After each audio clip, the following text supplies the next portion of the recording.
오늘 주시는 말씀 함께 보도록 하겠습니다. 갈라디아서 4장 12절부터 20절까지 말씀입니다.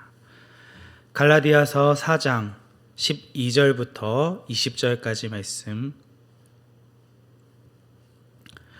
한 절씩 교독하겠습니다. 형제들아, 내가 너희와 같이 되었은즉 너희도 나와 같이 되기를 구하노라.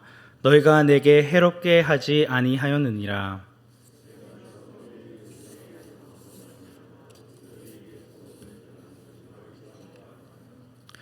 너희를 시험하는 것이 내 육체에 있으되 이것을 너희가 업신여기지도 아니하며 버리지도 아니하고 오직 나를 하나님의 천사와 같이 또는 그리스도 예수와 같이 영접하였도다.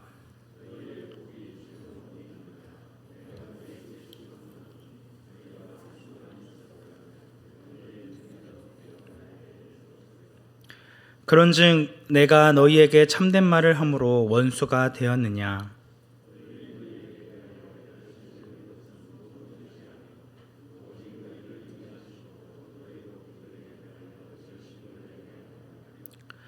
좋은 일에 대하여 열심으로 사모함을 받음은 내가 너희를 대하였을 뿐 아니라 언제든지 좋으니라.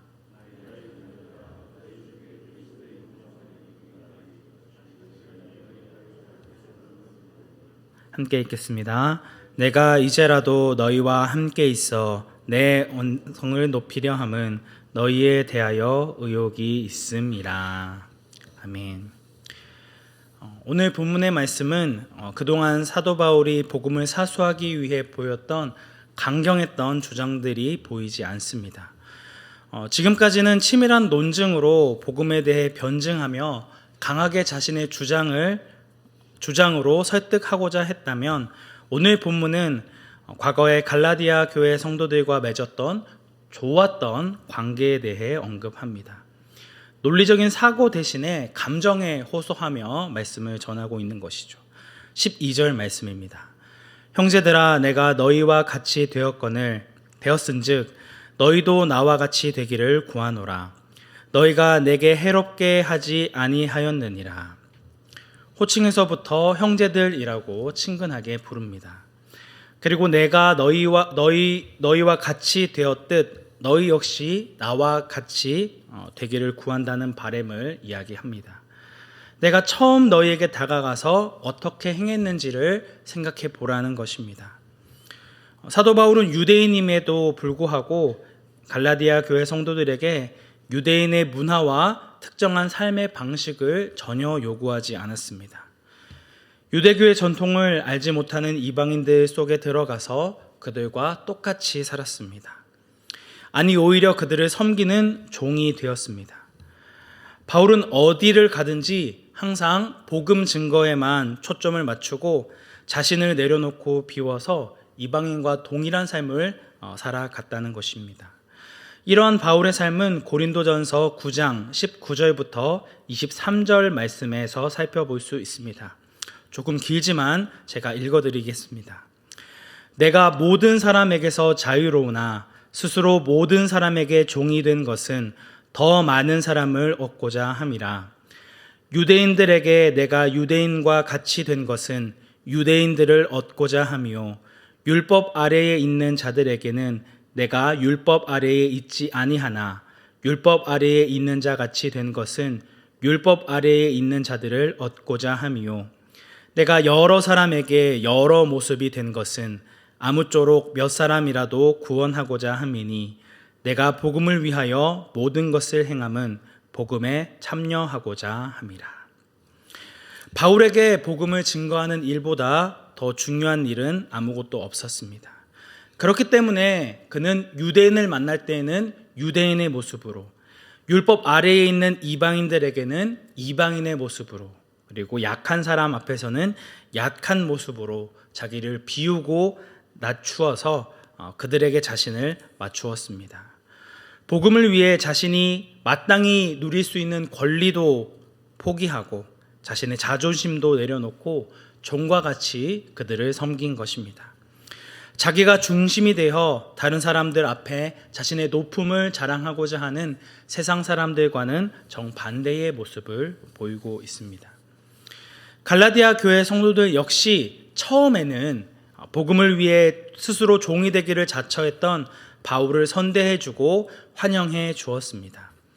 12절 후반절 말씀에서는 너희가 내게 해롭게 하지 않았다라고 언급하고 있을 뿐 아니라 13절 말씀에서는 바울이 육체의 약함을 가지고 복음을 전하는 것을 알고도 이를 용납해 주었습니다. 심지어 14절 상반절 말씀을 보면 바울이 지니고 있었던 육체의 약함은 갈라디아 교회 성도들을 시험에 들게 하기 충분한 것이었습니다. 도대체 갈라디아 교회 성도들을 시험에 빠지게 할 정도로 바울의 육체를 괴롭힌 질병은 무엇이었을까요? 학자들마다 다양한 해석을 하고 있는데 간질에 걸렸을 것이라 보는 견해가 많습니다. 요즘은 이 간질이라는 용어가 사람들에게 선입견을 주기 때문에 뇌전증이라고 부른다라고 하는데 뇌 기능에 장애가 생겨서 발작을 일으키는 질환입니다. 한번 상상해 보십시오. 바울이 많은 사람 앞에서 말씀을 전하다가 갑자기 경련을 일으키며 발작하고 쓰러집니다. 시험 되기 딱 좋은 장면 아닙니까? 자기 병도 못 고치면서 복음을 전한다고 다니는 게 무슨 의미냐라고 이야기하며 뒷담화하기 딱 좋지요. 이 학자들의 해석과 같이 설령 바울이 가지고 있는 질병이 뇌전증이 아니라 하더라도 분명한 사실은 바울이 가지고 있는 질병은 결코 숨길 수 있는 것이 아니었으며 이로 인해 많은 사람들을 시험에 들게까지 하는 그런 심각한 질병을 가지고 있었다라는 것입니다. 이런 육체의 연약함이 있었음에도 불구하고 갈라디아 교회 성도들은 14절 말씀과 같이 바울을 업신여기지도 않았고 버리지도 않았습니다. 여기서 버리다라고 번역된 이 단어는 원문으로는 침을 뱉어 경멸하다라는 의미를 가지고 있습니다. 바울이 가지고 있는 이 질병으로 인해 바울을 업신여기거나 침을 뱉으며 경멸할 수 있었음에도 불구하고 그렇게 하지 않았다는 것입니다. 오히려 하나님의 천사와 같이 그리고 그리스도 예수와 같이 바울을 영접하고 환영했다라고 이야기하고 있습니다. 여기서 한 발 더 나아가서 15절 후반절에서는 어떻게까지 이야기하고 있냐면 할 수만 있었더라면 그들의 눈이라도 빼어서 바울에게 내어주고자 했다라는 묘사가 나옵니다. 그만큼 자신의 눈이라도 빼내어 줄 만큼 이 바울을 사랑하고 소중히 여겼다는 것을 알 수 있습니다. 바울에게는 누가 봐도 많은 사람을 실족시킬 만한 약점과 부족함이 있었지만 갈라디아 교회 성도들은 주님의 사랑으로 그를 품어주었고 하나님의 천사를 대하듯 그리고 예수님을 대하듯 그를 존중하고 사랑을 베풀어 주었다는 것입니다. 바울은 복음을 증거하기 위해 스스로 종과 같이 낮아졌고 이 복음을 전해 들은 갈라디아 성도들은 바울의 치명적인 약점에도 그를 존중하여 최선을 다해 섬겨 주었습니다. 주 안에서 하나 된 지체들이 서로를 사랑하는 모습, 그런 아름다운 모습을 보여주었습니다. 하지만 이와 같은 서로를 향한 존중과 사랑은 과거형에 그쳐 있습니다. 바울은 15절 상반절 말씀에서 갈라디아 성도들을 향해 너희의 복이 지금 어디에 있느냐고 묻습니다. 개역개정 성경에서는 복이라고 번역되어 있지만 이는 기쁨이라고 번역할 수도 있습니다. 그들에게 복음을 전해주었던 바울의 모든 허물을 덮어주면서 자기 눈이라도 뽑아주고자 했던 그 기쁨, 서로를 진심으로 아껴주고 사랑했던 그 섬김과 헌신은 어디로 갔는지를 묻고 있는 것입니다. 어디 갔죠? 전부 사라져버리고 과거의 일이 되어버렸습니다. 16절 말씀에서는 그런즉 내가 너희에게 참된 말을 함으로 원수가 되었느냐라고 이렇게 섭섭한 마음을 감추지 못할 정도로 사이가 멀어졌습니다. 서로를 원수와 같이 미워하고 헛뜯는 그런 관계가 되어버린 것입니다. 어떻게 이렇게 갑작스럽게 변화가 일어날 수 있었을까요? 17절 말씀입니다. 그들이 너희에게 대하여 열심 내는 것은 좋은 뜻이 아니요 오직 너희를 이간시켜 너희로 그들에게 대하여 열심을 내게 하려 함이라. 바울과 갈라디아 성도들 사이를 이간질하는 자가 나타났기 때문입니다. 이들은 거짓 교사, 곧 다른 복음을 전하는 자들입니다. 이들은 끊임없이 이간질하면서 바울을 비난했습니다. 이 사도 바울의 사도직을 끊임없이 의심하게 만들고 바울이 전한 복음을 반쪽짜리 복음으로 전락시켜 버렸습니다. 예수를 믿는 것만으로는 구원을 받을 수 없고 할례와 같은 율법의 행위를 행해야만 온전한 구원을 받는다라고 주장하며 온갖 비난을 바울에게 퍼부었다는 것이죠. 이러한 거짓 교사들의 목표는 17절 말씀과 같이 너희로 그들에게 대하여 열심을 내게 하기 위함이었습니다. 이 17절 말씀을 원어 그대로 직역하면 높이다 혹은 부풀리다 라는 의미를 가지고 있습니다. 결국 이 거짓 교사들은 갈라디아 교회 성도들에게 높임을 받고 부풀려지기를 원하고 바라였다는 것입니다. 결코 그들의 동기가 선하거나 좋은 뜻이 아니었음을 밝히고 있는 것이죠. 이에 대한 사도 바울의 반응은 어떠했을까요? 바울은 거짓 교사들과 전혀 다른 반응을 보입니다. 우리 19절 말씀 함께 합독하도록 하겠습니다. 나의 자녀들아 너희 속에 그리스도의 형상을 이루기까지 다시 너희를 위하여 해산하는 수고를 하노니. 바울은 자신의 인격을 모독하고 험담을 일삼는 거짓 교사들을 비난하지 않았습니다. 또한 갈라디아 교회 성도들을 은혜도 모르는 배응망덕한 자들이라고 비난하며 내치지도 않았습니다. 오히려 그들을 뭐라고 부릅니까? 나의 자녀들아 라고 부릅니다. 그리고 너희 속에 그리스도의 형상을 이루기까지 다시 너희를 위하여 해산하는 수고를 아끼지 않겠다라고 선언합니다. 또 다른 대가를 지불하고 수고를 감당하기로 다짐하고 있습니다. 이 부분을 통해 사도 바울과 거짓 교사들의 차이가 확연하게 드러나게 됩니다. 거짓 교사들은 자신들이 갈라디아 교회 성도들을 지배하려고 애썼고 높은 자리에 올라서고자 했습니다. 자신의 명성과 지위가 더 많이 부풀려지기를 원했습니다. 반면 바울은 자신을 배반한 갈라디아 교회 성도들이 여전히 예수 그리스도의 복음으로 돌이키기를, 말씀 안에 바로 서기를 바라고 원하고 있습니다. 자기를 따르는 것이 아니라 그리스도를 따르고 그리스도를 닮아가는 그리스도의 형상을 이루는 데까지 나아가는 참된 성도가 되기를 간절히 바라고 원했다는 것입니다.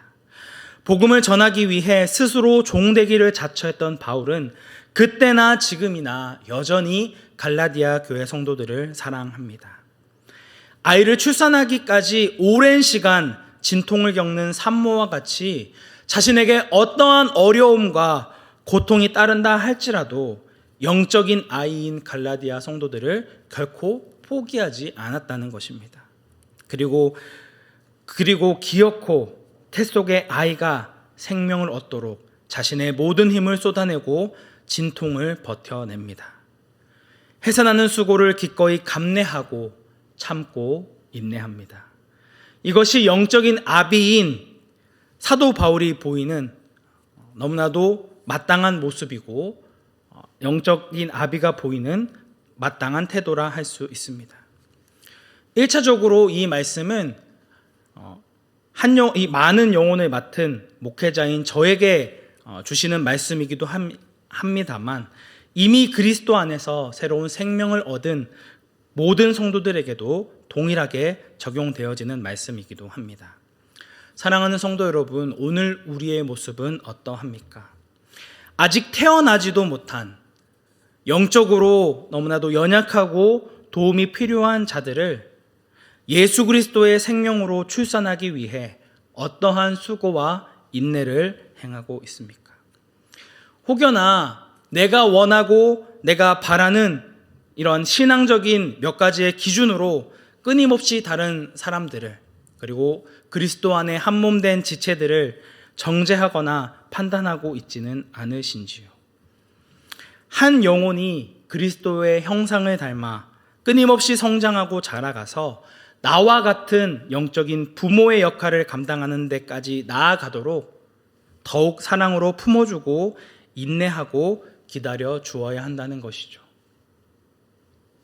아직도 우리가 품고 있는 그 자들을 온전히 그리스도에게로 인도하며 그 과정이 힘들고 어렵고 많은 고통이 따른다 할지라도 기꺼이 그 희생을, 그 헌신을 감내해 나가시는 온사랑교회 성도님들이 되시기를 주님의 이름으로 축복합니다. 함께 기도하겠습니다.